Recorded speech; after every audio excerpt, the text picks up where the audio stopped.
Mereka masih menunggu Lintang di depan ruang operasi. Wajah Jordi tampak kuyu dan gelisah.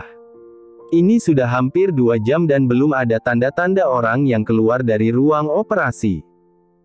Minumlah, kamu terlihat lelah sekali, ujar Danu menyodorkan sebotol air mineral.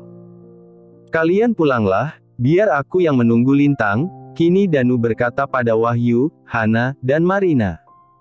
Terlebih pada Hana yang belum pulang sama sekali. Tidak.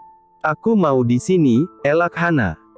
Begitu juga dengan Wahyu, dia masih mau menunggui sang cucu yang belum tahu bagaimana nasibnya kini. Selang beberapa saat, pintu ruangan operasi terbuka dan sebuah brangkar didorong oleh beberapa suster. 3 orang dokter juga tampak keluar dari sana. Keluarga Mbak Lintang? Tanya seorang suster. Danu, Hana, dan yang lainnya sontak bangkit. Alhamdulillah operasinya berhasil.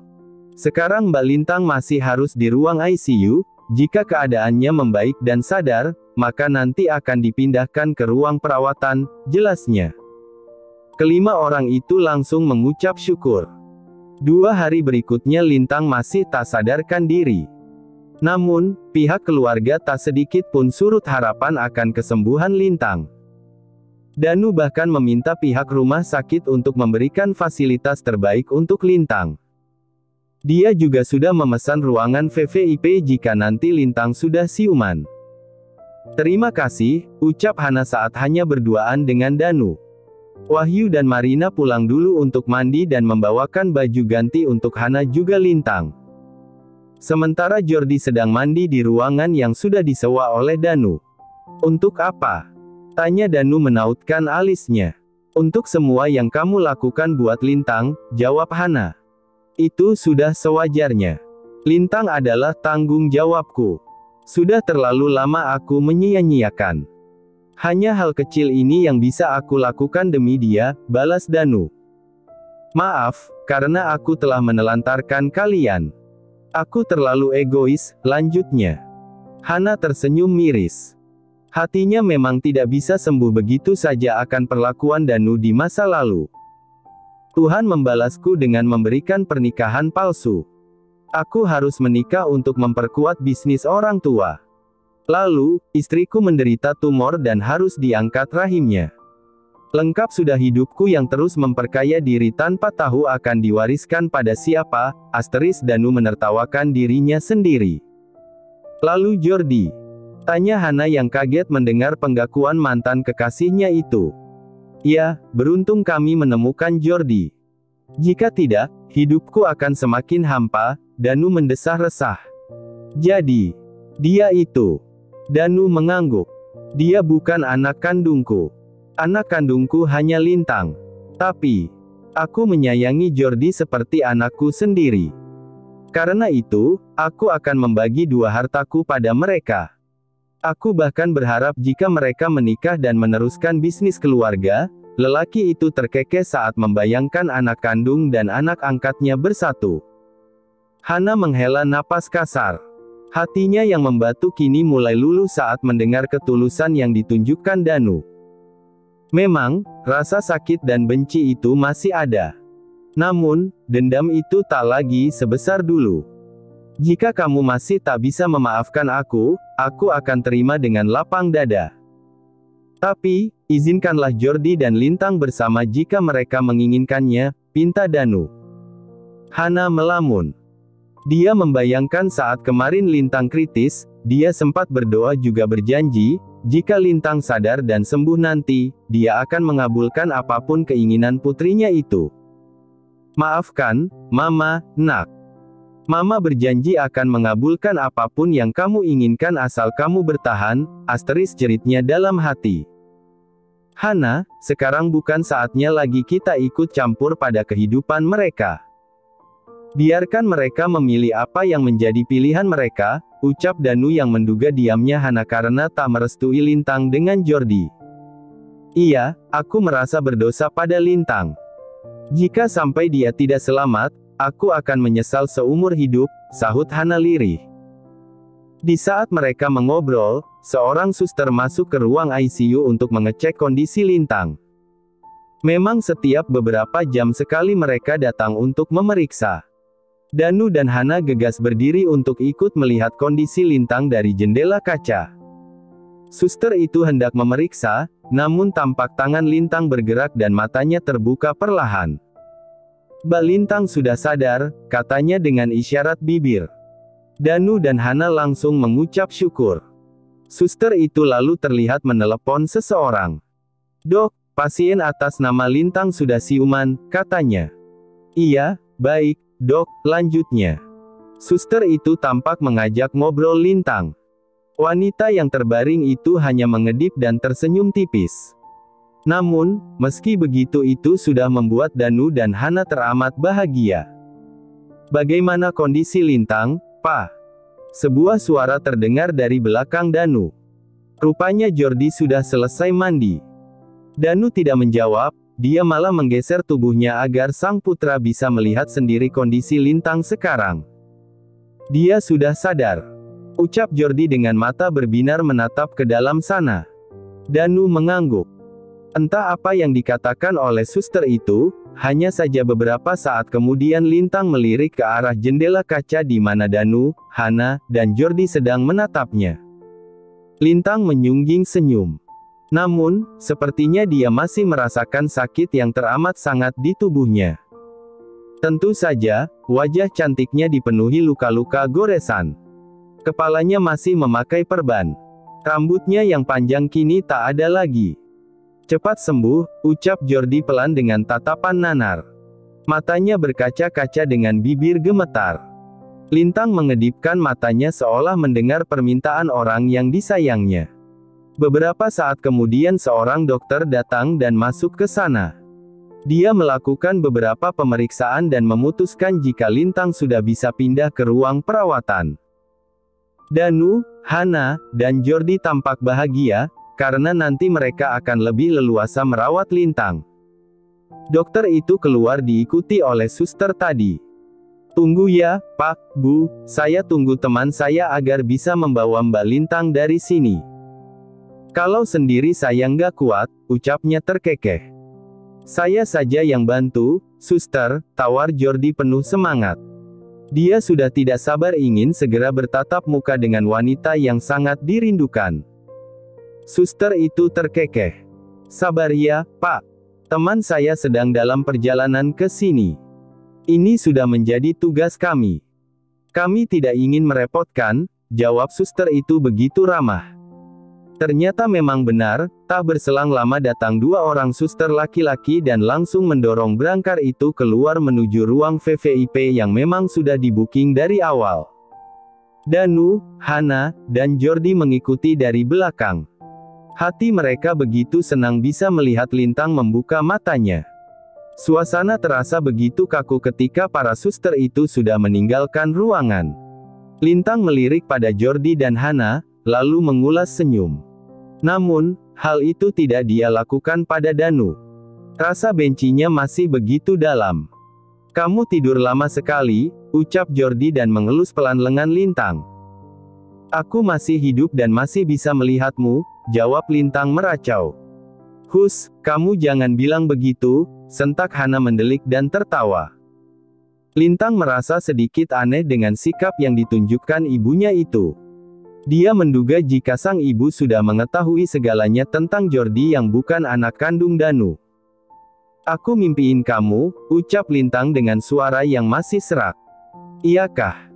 Jordi membalas tatapan itu dan menautkan jemarinya dengan milik Lintang. "Aku menunggumu di sini dan berharap kamu segera bangun. Tapi kamu nggak bangun juga."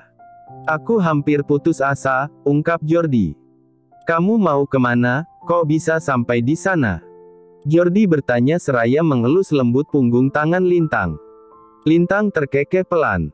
"Aku pergi mencarimu. Aku terlalu bahagia saat papamu bilang kalau kamu bukan anaknya," jawabnya. "Kamu senang karena nggak perlu berbagi warisan denganku, kan?" Jordi bercanda. "Tentu saja. Aku sangat serakah sampai tidak mau berbagi denganmu," Lintang balik bercanda meski suaranya masih terdengar lemah. Jordi tersenyum dengan mata yang berkaca-kaca. Dia teramat bahagia bisa kembali berbicara dengan wanita yang sangat dicintainya. Mendengar percakapan putranya, perlahan Danu keluar dari ruangan itu, begitu juga dengan Hana. Mereka membiarkan sepasang anak manusia itu saling melepas rindu. Kamu lihat sendiri, kan, bagaimana Lintang bahagia bertemu lagi dengan Jordi. Aku harap kamu tidak menghalangi mereka lagi, ucap Danu sebelum berlalu. Kemarin, dia sempat mendengar saat Hana mengusir Jordi agar tak menunggui Lintang di rumah sakit. Sebagai seorang ayah yang mencintai kedua anaknya itu, Danu merasa sedih dengan penolakan yang diterima oleh Jordi dari Hana. Hana hanya diam dan mengembus napas kasar. Hatinya masih merasa galau antara menerima lelaki itu meski hatinya masih membenci. Bayangan saat Jordi menggagahi putrinya dengan keji membuat Hana belum bisa menerima semua ini. Namun, kemudian dia teringat dengan janjinya pada Lintang jika sang putri kembali siuman. Kenapa aku harus terus berurusan dengan mereka ya, Tuhan? Gumam Hana dengan hati yang belum ikhlas. Hari ketujuh Lintang masih dirawat di rumah sakit. Namun, kondisinya sudah membaik. Hana tampak duduk memperhatikan Jordi yang telaten merawat Lintang. Saat ini dia tengah menyuapi kekasihnya itu. Jam makan siang dan Lintang pun harus segera minum obat. Aku masih males makan, Lintang menolak suapan nasi dari tangan Jordi. Makanlah, walau cuma sedikit. Kamu harus minum obat, Jordi tampak memohon. Kalau nggak makan sama minum obat, nanti lama sembuhnya, lanjutnya. Lelaki itu seakan tengah merayu seorang anak kecil. Aku ingin mengenalkanmu pada seseorang, ucap Jordi. Lintang sontak mengangkat wajahnya dengan tatapan penuh tanya. Siapa? Tanyanya. Makanya makan yang banyak biar cepat sembuh, Jordi kembali menyodorkan sesendok nasi dan lauknya. Lintang yang merasa penasaran lalu membuka sedikit mulutnya. Yang lebar dong, sayang. Mau sekalian aku cium, ancam Jordi. Lintang terkekeh melihat sang kekasih tampak kesal. Hana yang mendengar perdebatan itu justru merasa malu sendiri. Dia kemudian beranjak keluar. Nah, begitu, Jordi mulai menyuapi Lintang hingga makanan itu tersisa sedikit. Minum obatnya, Jordi mengeluarkan butiran kapsul itu dan memberikan pada Lintang. Ada syaratnya, elak wanita itu dengan senyuman menyeringai. Hah? Jordi menautkan alisnya. Aku mau jalan-jalan keluar abis ini. Aku bosan banget terus di dalam ruangan, Lintang merengek. Baiklah. Setelah ini, kita jalan-jalan keluar, Jordi berjanji seraya menyodorkan kapsul-kapsul itu pada Lintang. Wanita yang sebetulnya hanya ingin mengerjai kekasihnya itu tampak menahan tawa. Namun, dia langsung meminum obatnya. Sesuai janjinya, selesai minum obat, Jordi langsung membawa kursi roda dan membantu Lintang menaikinya. Lintang tampak semringah. Matanya berbinar bahagia saat kursi itu keluar dari kamarnya. Jordi mendorong kursi roda itu menuju taman yang ada di antara gedung-gedung. Taman dengan rumput Jepang yang menghampar dan bunga-bunga di beberapa bagian. Banyak anak-anak yang bermain di sana, karena di taman itu memang disediakan aneka permainan untuk anak-anak. Ada perosotan, jungkat-jungkit, ayunan, dan yang lainnya. Sepertinya pihak rumah sakit memang sengaja menyediakan fasilitas itu agar pengunjung yang membawa anak kecil tidak akan terlalu bosan. Lintang tersenyum melihat keceriaan anak-anak itu. Jor, ayo ke sebelah sana, tunjuk Lintang pada sekumpulan anak-anak kecil yang berlarian lalu meluncur dari perosotan. Jordi menuruti keinginan kekasihnya itu. Dia mendorong kursi rodanya ke sana. Lintang ikut bahagia melihat tawa anak-anak itu, sampai ada salah satu yang menyadari kehadirannya dan wajahnya tampak heran melihat Lintang. Mama, kok, kakak itu kepalanya botak. Mukanya juga jelek, ucapnya polos. Lalu, anak-anak yang lainnya pun ikut menoleh pada Lintang dan memandang dengan tatapan aneh. Senyum di wajah Lintang menghilang seketika. Hatinya yang tengah cerah, menjadi mendung. Ibu dari anak itu tampak kikuk dan menariknya menjauh. Dia tampak membisikkan sesuatu, mungkin sebuah nasihat agar tak bersikap seperti itu lagi.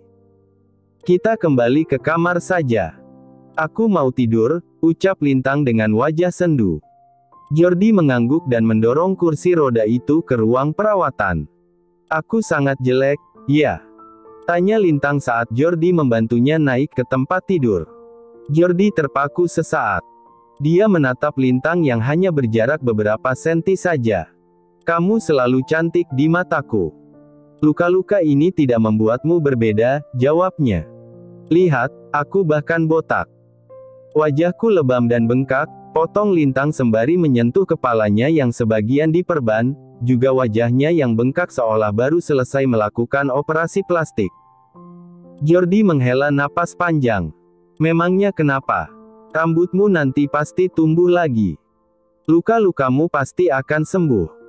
Sudahlah, sayang, jangan dengarkan pendapat orang lain, terlebih itu hanya ucapan anak kecil.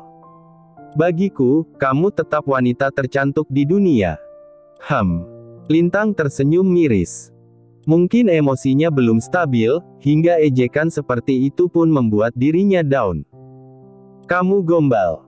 Pinter bohong, sindir Lintang dan membalikkan tubuhnya hingga membelakangi Jordi. Siapa bilang aku bohong? Di mataku kamu memang wanita paling cantik, Jordi berucap dengan serius.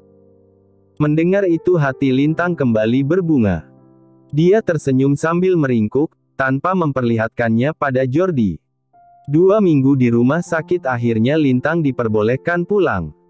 Wahyu dan Hana awalnya ingin menolak tawaran Jordi yang ingin mengantar Lintang pulang. Namun, melihat kebahagiaan Lintang saat bersama lelaki itu, membuat Wahyu dan Hana tak kuasa untuk menolak. Akhirnya mereka pulang dengan 2 mobil. Wahyu, Marina, dan Hana pulang dengan mobil Wahyu, sementara Lintang ikut mobil Jordi. Mobil itu sengaja Danu antar ke rumah sakit. Mobil ini papa kembalikan pada pemiliknya. Kasihan dia pasti juga sudah kangen sama kamu, kekeh Danu saat memberikan kunci mobil itu pada Jordi. Walaupun hati kecilnya ingin menolak, tetapi Jordi tak ingin membuat sang ayah kecewa dengan penolakannya. Jordi bisa melihat jika sang ayah benar-benar tulus melakukannya. Setelah kamu pulang ke rumah, aku tidak bisa lagi merawatmu setiap saat, ucap Jordi setelah mobilnya mulai jalan. Lintang langsung memanyunkan bibirnya. Tapi, kamu harus datang setiap hari melihatku, rengeknya sambil mendelik marah. Akan aku usahakan.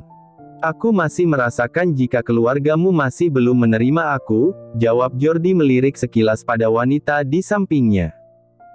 Karena itu, kamu harus buktikan pada mereka kalau kamu adalah laki-laki terbaik buatku, sahut Lintang seakan mendapat ide. Baiklah, akan aku usahakan. Mulai besok, aku juga akan kembali ke kantor. Kasihan papa, balasnya terdengar sedih. Lintang melengos. Dia masih membenci laki-laki yang telah membuatnya lahir ke dunia. Jordi melirik dan bisa menangkap gelagat yang ditunjukkan Lintang. Jordi bisa mengerti apa yang dirasakan oleh wanitanya, karena dia pun merasakan hal yang sama pada ayah kandungnya. Papa meminta kita menikah secepatnya, ujar Jordi sengaja memancing tanggapan Lintang. Mata wanita itu melebar saat menoleh. Kok cuman melongo? Tanya Jordi. Entah kenapa, aku benci sekali saat kamu menyebutnya papa. Lintang memalingkan muka dan melihat ke jendela di sampingnya. Apakah kamu cemburu karena aku menganggapnya ayahku? Tanya Jordi. Bukan begitu. Rasanya berat, jika nanti kita menikah dan aku harus berhubungan dengan dia.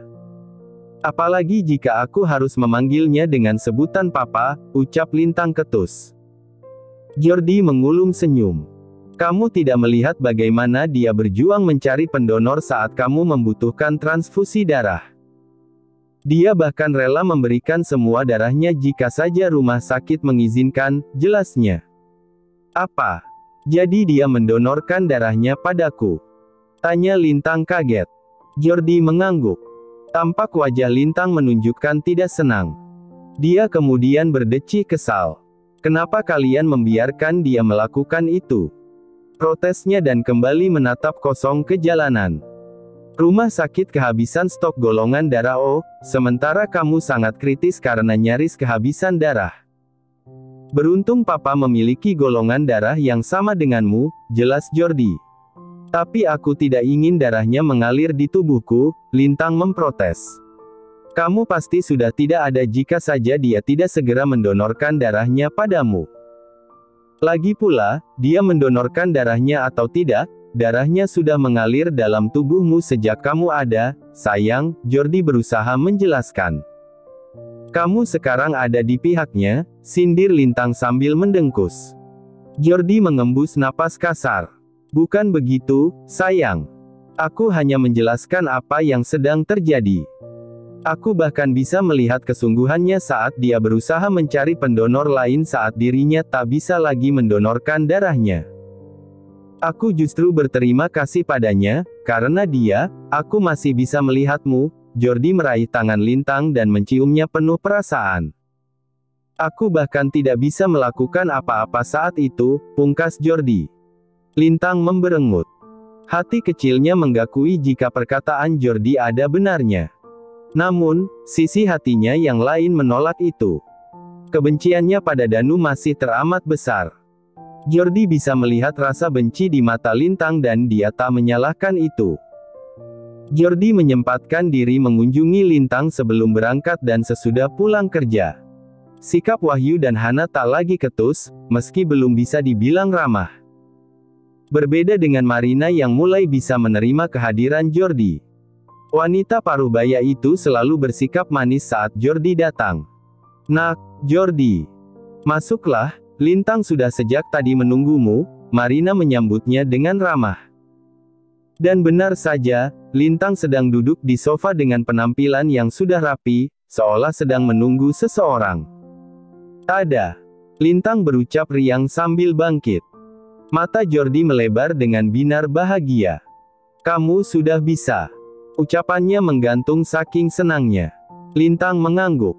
Aku bahkan sudah bisa berjalan baik, jawab wanita itu. Kecelakaan itu membuat kaki Lintang cedera. Beruntung tidak parah. Jordi gegas memeluknya dengan hati yang teramat bahagia.